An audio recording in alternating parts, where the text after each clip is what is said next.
I'm sick of bad coffee. All right, Facebook, tell me where the finest coffee in all the land lives. Here we go. Best coffee roasters in Maine. That was easy. Mainely coffee. All right. Where are you guys? Millinocket.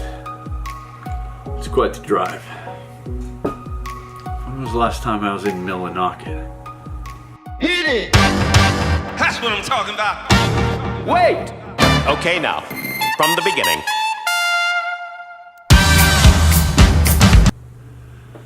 Oh yeah, this could take a while, but let's go get some good coffee, guys, right now. I love coffee. I love everything about coffee. I love the smell of it in the morning. I love the taste. I love the sound when it's brewing through the machine at home. I love the process. And I'm really excited to be meeting Sarah and Roger, the owners of Mainely Coffee. They're going to show me how to take it from this beautiful bean, grind it down, and make the perfect cup of coffee. And they're also talking to me about this tea you can make from coffee. I've never heard of it before, but I don't want to get ahead of myself. Let's sit and chat with them now. All right, so here you go.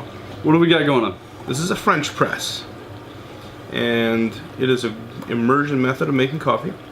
It is one of our favorites for our personal consumption, and it's quick, it's easy. They're not all glass like this where you can see through.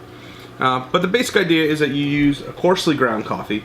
You pour it in, water, stir it. 4 minutes later, you push the plunger down. You've got a rich, bold cup of coffee. It's important though, like some people try and use just like off the shelf, like pre-ground. That is not going to work well. You need the coarse grinds. That's good coffee. Yeah, that's the plan. That's good coffee. You know, people don't realize how important the grind is. So you're saying coarse grind? Coarse grind. Or you'll be chewing grounds. Chewing grounds. Not only that, it's a good name for a movie. Yeah. Yeah. Oh yeah. Welcome to Chewing Grounds. Oh yeah, you can just rename your vlog. I could. Instead of Discover Maine, welcome to Chewing Grounds with Mainly Coffee, where you'll mainly be chewing, not grounds. Yeah. I guess maybe we shouldn't change it. We'll change it next time. I think we'll just leave it. We'll change it next time? Maybe. We'll see. Next time. But, yeah, it's a matter of surface area. With an immersion method, you really want to use a coarser grind. Okay. Because it's going to be sitting in the water longer. And so it'll extract more evenly. The finer the grind you use, the more it's going to extract. If you go 4 minutes with something that's ground for like your regular home drip machine, it is going to what we call over extract. It's going to get very bitter. You're going to have a lot of off flavors in it. Gotcha.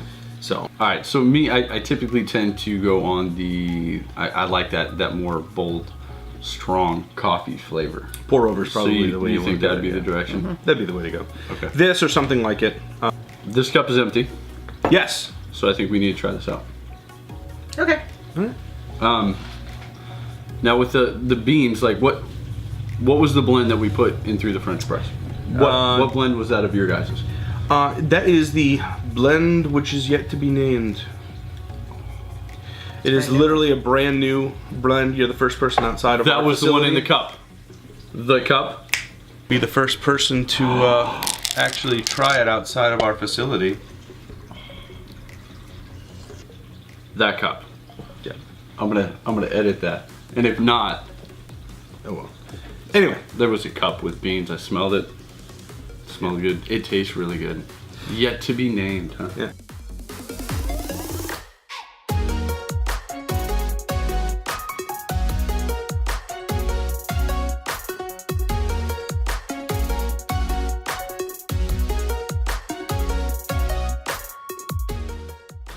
Here's from the drip. We got the darker roast. What is the bean in which this comes from? Actually, this is a blend of 2 beans, and there's 2 ways of blending coffee. You can either do a pre-blend, which is where the green coffee gets blended, and then you put it in the roaster all together. Or, more rarely, you can do a post-blend, which is what this is. So this is our Roaring Brook. This is our most popular coffee currently. This is a dark roasted Rwandan and a medium roasted Guatemalan. I like it. What is it? Is this how you heat your water? It could be. Could, but it would just flash boil it and then you'd have no water. No, this is mostly used for dealing with Dark Lords of the Sith. Oh, but not dark roast. Dark Lord's not dark. No, roast. dark roasts are okay. Dark Lords of the Sith to try and steal your coffee, and Yeah, that's not. ain't having none of that. Hey, Okay. we got to defend our own coffee. Roger, I love you. I know.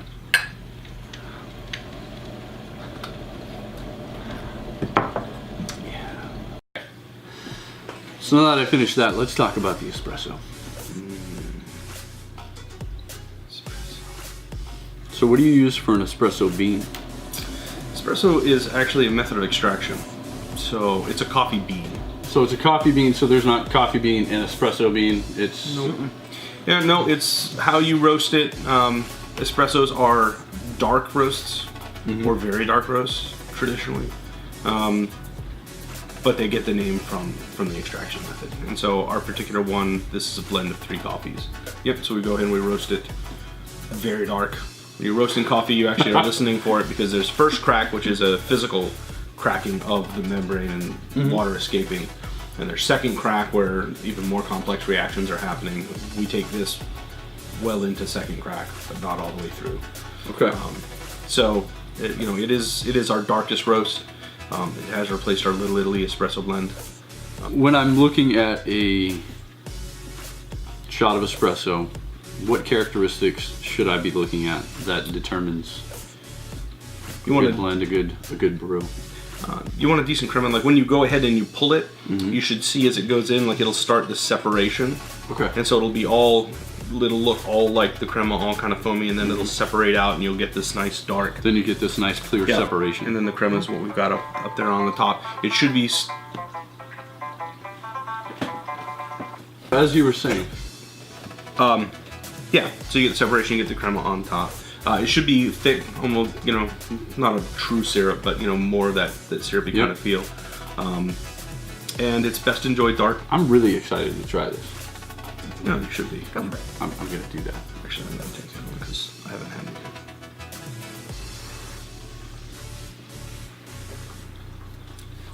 yet. Yeah. You get that strong flavor. You can taste just a little bit of that Ethiopian. The Ethiopian in there gives it a little bit of a berry kick. And so right in the finish there, you can kind of taste a little bit of that going on. We're not baristas. Yeah. If you are a barista and you see something going wrong, you let us know. We're teachable. Yeah. We don't mind learning. And is that all you guys do? You just do coffee? Like you just... Oh, no. Oh, No, no. we actually do something else. What else do you do? Well, it's this little thing that's called cascara. Cascata. Cascara. Cascara. C-A-S-C-A-R-A. Yeah. Don't ask me to spell that. Don't ask me to spell. North Crakalaki. Yeah, if you don't believe me, just look at the description. You're going to be like, oh, that's spelled wrong. I wrote it. There it is. So, this is made from the coffee fruit. So, what we think of as a coffee bean is actually a cherry pit. And so, this is brewed coffee cherry. And this is just the cascara by itself. It's not, no spices, there's nothing else added. Okay. And this is the first steep. All the teas can be steeped twice. Yeah, that tastes good. Yeah, it's different. That tastes really good. So it used to be that you would go ahead and they would harvest it and they would take this and they'd throw the beans out.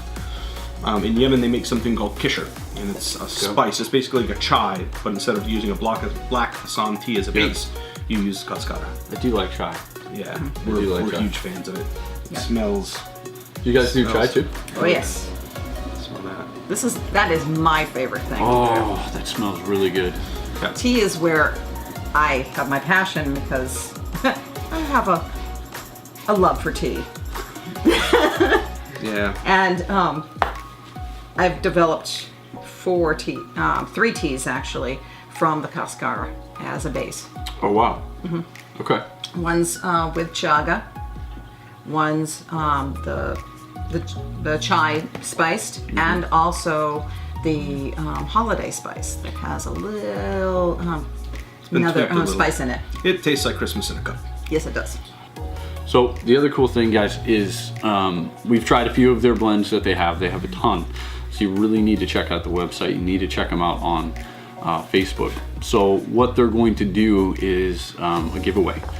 They're going to give away a gift box that has some of this tea and some of their coffee. So what you're going to need to do if you want to win that, which I would strongly suggest you do, it's simple. All you have to do is like and follow their Facebook page, the Timbercross Facebook page, and share this video. That's it. So what do we have in here? What we have in here is the Cascara, which you just tried. And then we also have our two most popular blends. We have our Blueberry Ledges blend. Ooh. And we don't flavor our coffees. So it says Blueberry Ledges. We named it after the Blueberry Ledges inside Baxter State Park because it is mostly that Ethiopian that I mentioned in the espresso. And at the very end in this, you'll get some of that fruitiness. You'll get a taste of blueberry. It's very subtle. It is not, I mean, if you're a Dunkin' Donuts blueberry person, this is not gonna be like that. The other one we have is the Roaring Brook. Don't be like that. Yeah, Don't be like that. No. Don't be like that.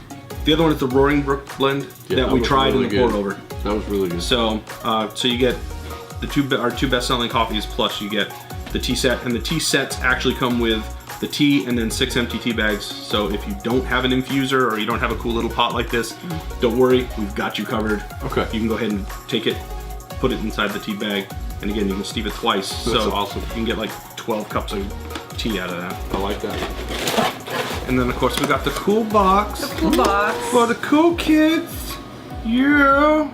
I would love to check out where you roast. Come on over. All right, so what do we got, man? This is our Artisan 9. Okay. Commercial coffee roaster from Coffee Crafters. And it doesn't look like a traditional coffee roaster that most people think of. They think of a big drum roaster. Yeah, this is pretty kind of tight, isn't it? Like Yeah. small? Yeah, this is very compact. We went with a fluid bed roaster, which is what this is called, because with a drum roaster, A, space-wise, it's not going to work well for us, and B, we can be way more precise, we can be way more reactive and proactive with what we're doing here. Okay. Because we're blowing hot air up through instead of heating a drum, we can go ahead and make sure that our what we call our roast profile, our temperatures that we need to hit, are the same. We roast specialty coffee. We are not interested in flavoring coffees. Whether on purpose or by accident. Yeah. So the beans go in the hopper. Gotcha. You then open it up. Beans will drop down into here. We use the bean loft and the heat to adjust. And what does this do? This collects the chaff, the silver skin on the outside as the coffee roasts, that will come off. Gotcha. And then lastly, we'll go ahead and we'll dump this in, and this is a bean cooler. Oh, that's slick. And so it sucks air down through the beans so that we can arrest the roasting. Okay. Because, you know, it's all about consistency. So anyway, Mainely Coffee. Our logo says, exploring Maine one roast at a time. You know, we really want to go ahead and encourage you to discover Maine, to get out there, to find other local artisans and crafters all around this state. I mean, the holidays are coming up. You're going to be buying gifts anyway. Go ahead and buy from local businesses. Buy from whoever it is that is in this state that has something that appeals to you. You know, because your attention, your patronage, it matters a lot to all of us. The small businesses need your support. So go out, go to your local small businesses, go out to your local shops and see what they have before going to the big stores. You might be pleasantly surprised. Go discover Maine.